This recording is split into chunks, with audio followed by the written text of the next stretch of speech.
All right. Right before we went to tape this episode, I just got off the phone with Christina. Christina is not just my daughter. She's also my personal assistant. And this is what she told me. Quote, Mom, I need a break from you.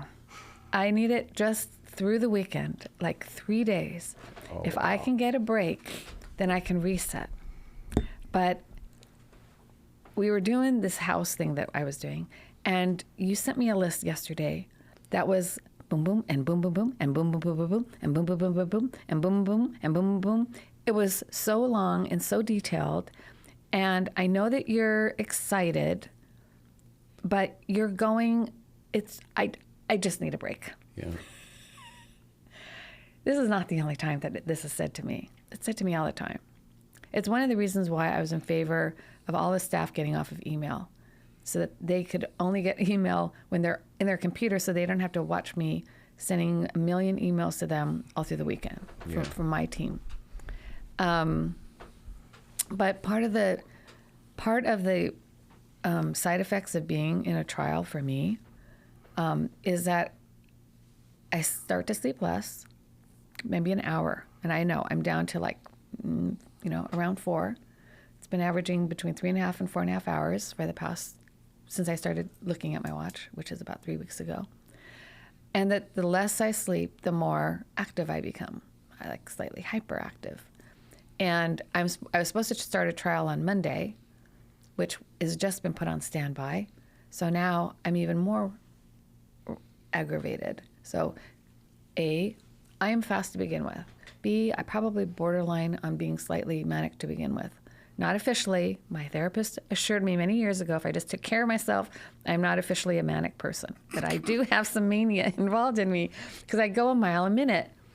So I have these confluence of events, and I'm just like, I'm like this. What's next, and what's next, and what's next, and what's next? And then I'm like pounding out. So this is the other thing. So I do my work, all the trial briefing, all the stuff that we're doing for regular cases. I am completely up to date, knock on wood. I don't know how this is possible. In addition, I started getting into Claude because I'm really fascinated by AI, because I had like 2 minutes to look into something new in the middle of all of this preparing for trial and closing and all that. Number 3, I decided, since it's not really acceptable to use it in our current platform, to put all my marketing in there that I wanted to start looking at. That included my trial diaries, of which I've lost plenty. I need to find them. So I was trying to find them and locate them. My different writings, including a book that I found that I had written 10 years ago that I never finished. I used to write it on airplanes. So I've been writing a chapter a week, redoing it, retooling it in Substack, and everything else. I am like this way, this way, this way, this way. I think I've even driven Mo nuts. No. I have, though. You got to admit it. It doesn't drive me nuts. You got to admit that it exists and it's a real thing. It exists. It's a real thing. I mean, Yeah. Do we want to talk about it? Do you want like an honest response? This is a therapy session. Okay. Okay, first of all, Mike is dying of laughter over there because you know it's true. No, I know. I totally know it's true. I mean, you can just see by looking at me. I'm like, I just gave him, I came down and I brought, first of all, I moved the books. I moved some different books. No, yeah, you came down. I came down. The door was already open. Lights are on. Karen comes walking out of here. She's got something in her hand. She turns around. She's doing something else. She sees me. She's like, "Oh, hi. Here, wait. I got this that I was working on. You know, I've got my lunch in my hand." I can come smell walking it. up. She's like, "Okay, here. Let me tell you this. Now go eat. Just go. I'm going to work in here." Yeah. It's crazy when I get like this, but I can be like this for a very sustained period of time. Well, and then you would have done that, and then maybe thrown out a couple other things if I didn't take you down to work on what you were telling me about right then. Yeah. And then you would have walked off and found somebody else. Yep. I went upstairs to the kitchen. I looked at the snacks to see if they were being more responsible in choosing their selections. I opened the cupboard. There were some glasses that I had ordered because there was not enough short ones. I opened the kitchen, the refrigerator. The refrigerator looked okay. There's some stuff that needs to go. The freezer is a freaking disaster. Yeah, But I mean, these are the things I've been I'm trying doing, to right? help that, I'm but- just saying, like, I am like a little tornado walking through the office, just waiting to disrupt and redo. And well, and you've got a couple other people with the kitchen. You've got people here that really like to save food. Yeah. Like they don't like to throw away food. That's so not- that's- like, they just seem to keep it forever. it's not happening. The letter is going out that I will be throwing and tossing. It just doesn't slow down. And that's why my daughter asked me, all my kids will periodically say, Mom, I just can't take this right now. I need a break. And then I'll just come right back at them. Okay, diagnosis. Well, I'll let you go first, Mom. I got to think about this for a second. Well, okay. I think that my first question is that if you were physically unable to do any of what you've just described, what would you be doing? Probably turning around in a circle. If you weren't able to turn around in a circle and all you could do was sit still, what would you be doing? I would be shaking my leg a lot. And if you couldn't do that, you couldn't. My mind would literally be going nuts. Okay. It would not stop. All right. I would is be thinking. there stuff that you do that makes it stop? Well, some of it I can't talk to you about. Okay, that's fine. But no, it goes. But I like to do many things at the same time. Like when I come here on the walking, I talk to Noelle. I talk to Kristen. You know, my partner is the most chill guy in the whole wide world. He can. That's read one of the a reasons book. that I was asking this. He has ways to try to make me calm down, and then he just says, "Yeah, I'm not going to." He just goes, okay, it's not worth it. Right now, he's like, "I'm going to go home and work on my car kits," or he's building a boat, little model boat. He goes and does his stuff. I'm going to go watch a basketball game. He knows I will not watch a basketball game, but we have a little ritual at night. We watch something for like hour and a half. Eat popcorn, an orange, and some Werther caramel candies. He eats M&Ms. I don't. So there's like some ritual built in there. But in general, no. I just I just go do the next thing that I can do. Which there's always. So that's my theory on it, is that you kind of have to always be running hot, or you don't think, it's like a shark. You stop, you're going to die. So you just kind of like, you come out of trial where you've been working a mile a minute, and then you come out and you're like, okay, what am I going to do now? And you just start hitting whatever's in front of you. Can I just say, you guys, Mike, you got to remember Mike, he can save you so much money on psych fees because he can just get right to the point and diagnose you right away. This is true. The whole thing is right there. So what is the survival mechanism? I mean, for me, because I have that same thing.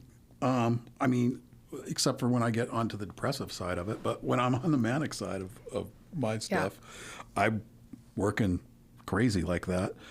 And, it's slowed down because of stuff that I've done to change that. But it's still there. So when it happens, I'm more aware of it now. And I follow a pattern that I've followed for a long time, where when I start to notice it, I start to do things like, when I get like that, sometimes I can't do music. Like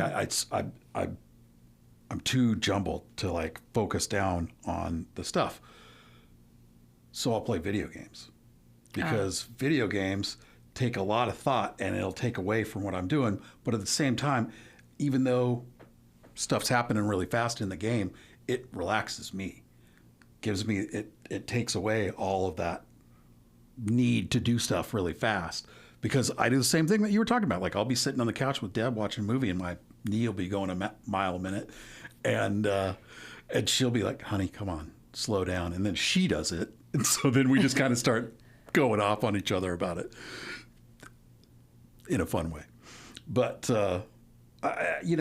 I've just found things like either reading where I can really get myself, I'll find, and it has to not be stuff that I have to think about, like just find totally mindless books that I can just lose myself in.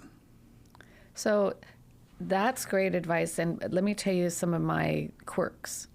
So I am very similar to my mother, other than I am way more in control, in that she had diagnosable hypomania, they called it. Mm-hmm. She did not have the depressive. I do not have the depressive.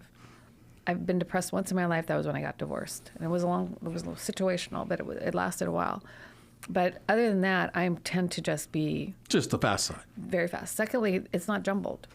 It can all be directed. Like, it is all, and I'm I'm a person that gets it all done. You know that about me. Like, I'm going to do this, and I'm going to do this, and I'm going to do this, and it's going to get all the way done. It doesn't get interrupted, and then I go on to the next thing. It's going to get all the way done. And then the third thing is that I can sit there for a little bit.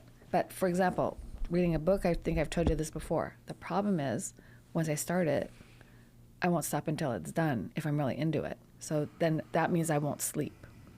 I will finish it. Yeah, for me, part of that is having to just go through that process because I sacrifice the sleep during that time sometimes. Yeah. And you know, I'm sure therapists or psychologists, psychiatrists would say that that's a bad thing. Yeah. But it's something that works for me. And I think that's the balance that I find between, you know, professional medicine and you know, well, Loris tried to give whatever me, else is out there. Loris wanted to give me melatonin the other day. He said, look, you just got to try this. And I just didn't want to. I said, look, if I can sleep for 5 hours, which is an hour more than I had slept the night before, or a little bit more, then I don't need it. And I did.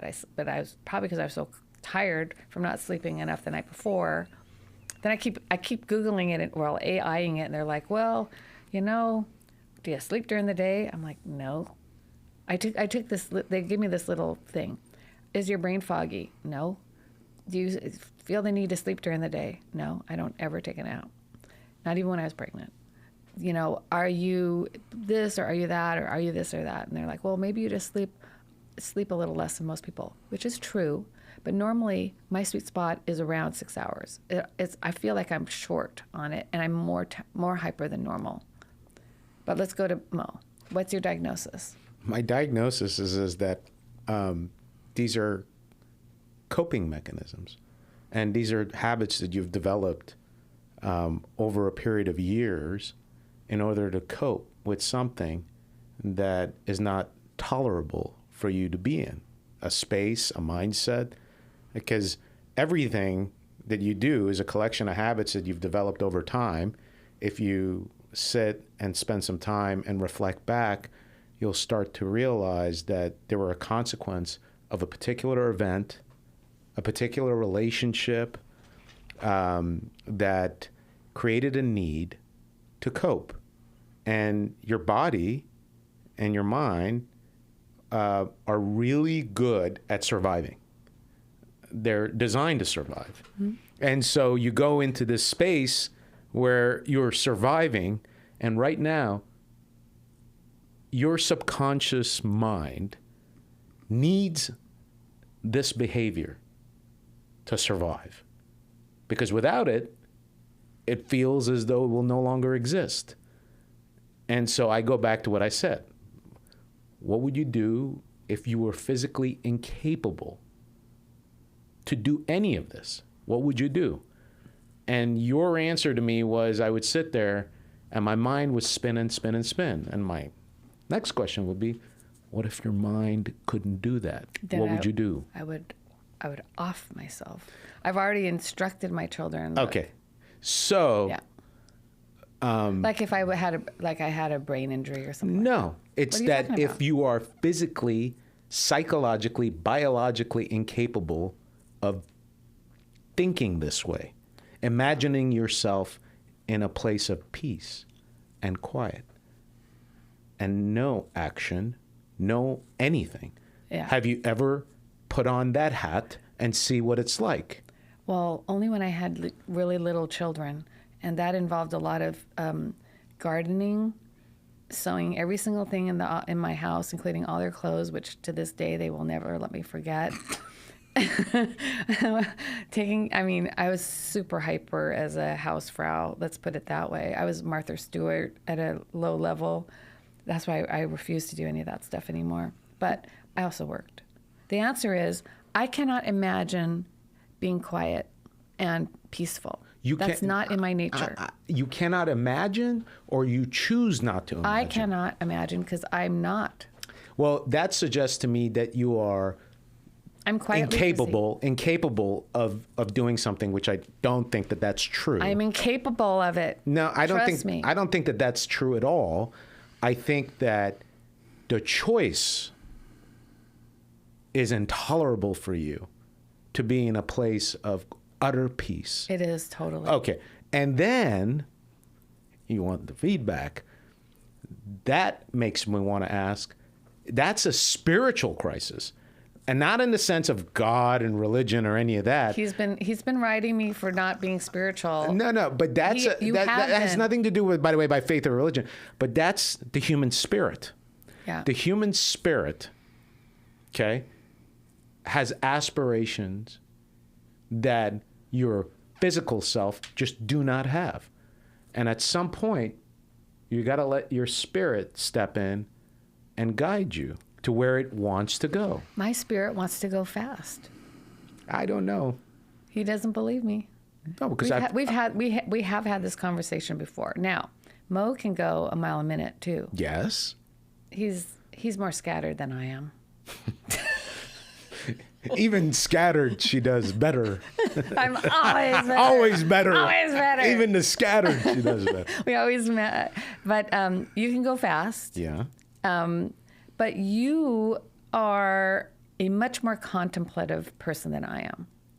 You do. You write poetry. You like to sit there looking outside at the waves in Maui where you just came back from. Yes. Like you are happy. Like when I needed you for something, I'm like, where are you? You're like, oh, I'm sitting here looking out at the people in the pool. I cannot imagine sitting somewhere and watching people in a pool. Like, unless I was also in the pool. In the pool. Yeah. Yeah. It's a weird thing. Okay, but I have seen you in a place of peace, so I think that you're not... No, don't get me wrong. I feel like I'm peaceful. I'm just moving typically when I'm in that place. I have seen you sit still and be in a place of peace. Okay, when? I have seen you with Loris sitting and just holding each other. Yeah. And you're not moving a mile a minute. You're just sort of sitting and just present. Yeah. And enjoying being with somebody. I have seen you. Okay, how long did it last for? It lasted for a good time. How long is a good time? I mean, we were all in Maui, and I think we were sitting outside at the pool. I think it was for a good 30 minutes and having very quiet conversation. I was going to say, Karen's like, yeah, that's nothing. No, but that's quite. But to me, that I can do that. To me, that's it, right? And then anything much more than that, I cannot do that. Yeah, I was waiting for him to say an hour, and then no, not that. You know, so I mean, no, I can do that. Okay, I can do that, and I'm really pretty good with it with my kids because they have, been very exasperated by the fact that I don't do that. I cannot sit still, and they can take it personally. Like you're not just focusing in on what we're doing. You're just going too fast. Well, I mean, my thesis is that ultimately you do this because you're afraid that time is running out. Time is running out. There we go. I mean, that's just a statement of fact. No. No, it is a state of fact. Well, what is time? Time is in my present form as a mother of my 3 children. Time is running out, and grandmother to 3 children. All of our time is running out. I'll tell you what time is. Yeah, heartbeats. Heartbeats. There you go. That's what time is. Okay. Thank you. Okay, so these are definitions that you have decided. Life has decided. Wait. Life is temporary. Wait. These are definitions that you have decided, and it's just, I respect both the definitions. They're like, that makes sense, right? But look at how that definition. They don't make sense. They are true. But listen. Let me finish. The decision to see time in that way is why, in part, you have these habits. I mean, it's true. I mean, you have these habits because you have a definition of time. Now, I don't know what time means. Time is an illusion. Like I said, I mean, it is an illusion. Way more philosophical. It's not about being philosophical, but I don't really know what time is. Like, to me, time is an illusion. I have feelings associated when I go back in time and think about something that has happened, but there's nothing I can do to change the past, and the future is not even here. I don't even know if it's going to arrive. All I have is this present moment. All I have is this present moment right now with you two. And then my mind wants to go in this construct of saying, I'm going to run out of time. Therefore, I need these habits to control the time that I think is running out. Let me follow up on this conversation, because we've talked about this before, especially in this profession where your life is gone in an instant, right? That does have a bearing on how we look at it. And especially if you have a tragedy yourself, yes, or health condition, or whatever it is, right? And it is the truth that in your current form, right, you can come back as a toad and, that time will continue on for you, right? But in our current present form, in this configuration, you have a certain amount of time with your son and your wife. I have a certain amount of time with mine. You have a certain amount of time with yours. I'm very conscious of that. So, for example, I do not go to the beauty salon. I told you that. Like, I just read an article that bare nails are in, and you just need to buff them to this certain degree and put clear polish on them. I don't touch my fingernails, okay? I do not go get my hair done. I've never gone to a dermatologist to have anything done to my face. I do not, when I look at how much people spend time on absolutely frivolous, banal things, I just think, man, that time is never going to come back. You just wasted it on nothing, on something that is not going to make you a better person. It's not going to make the world a better place. It's just nothing. Well, I disagree with that, but it's not. I understand critical. where you're trying to come from. For me, time is like the most precious commodity because I have no control over it. Yeah, if you'd say that you would be doing, I think that you wouldn't be doing all of the things that you do if you really thought that, though. Because I've heard you say that you want to spend more time with your family. If you really thought that, you wouldn't spend less time with your family. This is true. I'm not saying that I can control my own personal behavior, but my mental state is. Your mental state's in confliction there because you've said opposite things. Okay, but it's true that time is precious. But what he just pointed out, which is that you don't spend more time. It's just like saying, I wish I didn't eat candy and I eat candy. Okay, no, but that suggests that you're like a victim of circumstance, that you're some addict, that you're not. You are in complete control of these decisions, and you are consciously choosing to make these decisions. You aspire to spend more time with your family. You choose to continue to work in the way that you work and the way that you behave. These are your choices. Yeah. Because you want to survive. There's something you're trying to protect and allow to survive. Look at his face when he's saying this. Because what is it? What is it? What is it? It's yourself. It's this idea of who you are. It's this construct that society has created and who you think you are. And you have some firm convictions about what you think it is, and you have some firm conviction beliefs that time means this and time means that, and what you are leaving at bay is the magic, imagination, and the idea that maybe I don't know what the hell's going on, and maybe there's so much more to this, there's so much more possible, and leaving yourself open in a moment of peace and quiet, something comes in, and you go, wait, what? Maybe there's something else. Maybe there's more to this. That's my... For me, it's a little bit more about things that make me feel better, I guess is the easiest way to describe it. It's like you were talking about how you don't like to do your nails. My wife didn't like to do her nails for pretty much our entire relationship. But I recently was like, yeah, I kind of like the way that looks.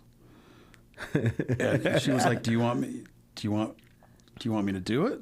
I was like, well, we were looking at nail polish was what we were doing. Like there was an ad on Facebook for nail polish. And I was like, oh, that looks kind of cool. She was like, I can't do that. I'm like, I could do it. So now every week or so, I paint her nails. That is so sweet. Mike, you're such a sweet man. That's wonderful. And when I do that, when I do stuff like that, like little fine work, like when I used to make jewelry too. Like when I make the jewelry, little fine work that takes time that I got to really concentrate on. All the voices shut off for a while.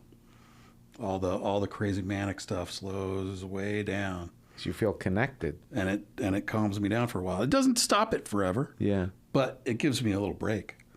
If when I'm like that, and I do that whether or not I'm manic, it's all the time. Yeah. And it's just, it's a little ritual we do together now, so that's fun. And That's so sweet. I get to have her nails painted, which makes me feel good.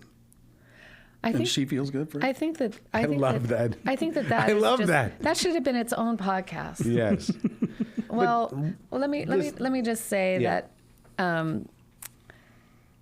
this is a glimpse into a person who's very driven. I mean, I'm a very driven person. People always wonder, like, what makes a driven person? I can remember, again, a long time ago, there was a female attorney who had come. We were having lunch, and she looked up to me, and she wanted to talk to me, and her boss had said to her, why couldn't you be more like Karen Koehler? Meaning, she just works so hard and she gets so much done, and she just doesn't mess around, and this person is just completely like a monster. And she had a health issue, and she was a single mom, and they said because I was a single mom of 3, but she was in a really vulnerable state, and I thought, this is not a good thing. Like, this isn't a good thing to parade. It is personal to me. I am very driven, and you can see the results of that drive. I mean, just even amongst the people in the law firm, it is not. I think this is true for most people that are, at the top of whatever their thing is they do tend to be driven and not always in a really healthy way. I think that there's something in me that is just go, go, go. I am not interested enough, according to Sherry or anybody else that I've ever consulted with, to actually explore what that is, other than it's a driver probably created by, something happened to me in childhood. I get it. But overall, I'm very happy. Yeah. I just, I'm positive, I'm happy, I like what I'm doing. But I even know at this point, when I'm right in between 2 trials, one of them now, which is going to get pushed, that I should be sleeping an extra hour. I am revved up more than normal. And it's intolerable to my child to deal with my ever constant list of things, or just wanting to see, my hands in everything. Kind of mode that I can get into. So I don't have any answers. I appreciate your insights. I understood Mike's better than I did yours, because yours are too abstract and need me to get out of my body a little bit. Well, I mean, I'll give you a very specific, concrete instruction. Introduce a new habit into your day that is 15 minutes long. That's it. Where you sit quiet. And just sit quiet and let whatever thoughts come in, let them wash over you, and do nothing. Okay. And do it every day, just for 15 minutes of your day. That's it. That's concrete advice of my abstract ideas. That it's easy to implement. And watch how this habit, over a period of time, takes on its own life and supplements, She's dreaming. enhances Nope. the current set of habits that drive your I don't even know why he's children trying. crazy. I don't even know what he's trying. You like that? Can I just Okay, what do you mean? say- I'm going can to I also abstract. say- I don't like your thoughts. They're too abstract. So, They're too abstract. I used to- They're too abstract. That's concrete. When I first started doing yoga, Come on, man. there was a big move. My brother-in-law, Rob, he meditates faithfully every day, like way faithfully. Okay. I remember trying to meditate. I was like, you got to be kidding. And I felt guilty that I couldn't just do it. And then I heard, you know what, your way of going on your jogs and going, because that's when the things always pop into my head is when I'm doing that, unless he's hogging my time on the phone or, I'm talking to Shelley. I tend to now talk a lot on the phone, but if I'm not talking on the phone, I'm just listening to music or listening to a book, that's a very Zen time for me. So I just need movement. Yeah, well, that's what I was about to say is that I don't necessarily think that, because meditation is the same for me. Like I've tried it over and over and over and over, and I can't, it just doesn't do it. I can't do it. I don't get the relief that people get out of it. I've got to have something else going on always that can then distract me from all the stuff in my head. Yeah. And I can lose myself in that, but there's got to be something. So I was going to say, like, you should just, I know that you do it, but writing that doesn't have to do with legal stuff. That's what I've been doing, my little book, my Substack. Yeah. I think you should try to focus on that a little bit more. I've been. Yeah. And that may help you. Like when you're trying to get to sleep, do it for a set amount of time and then go to bed. Oh, well. That's the way you trick yourself.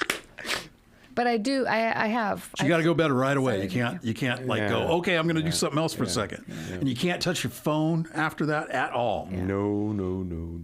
No screens after that. At midnight, no. So complicated. Okay, I think this is a good place to This is a good place to stop. Okay. In the middle of nothing. In the middle of nothing.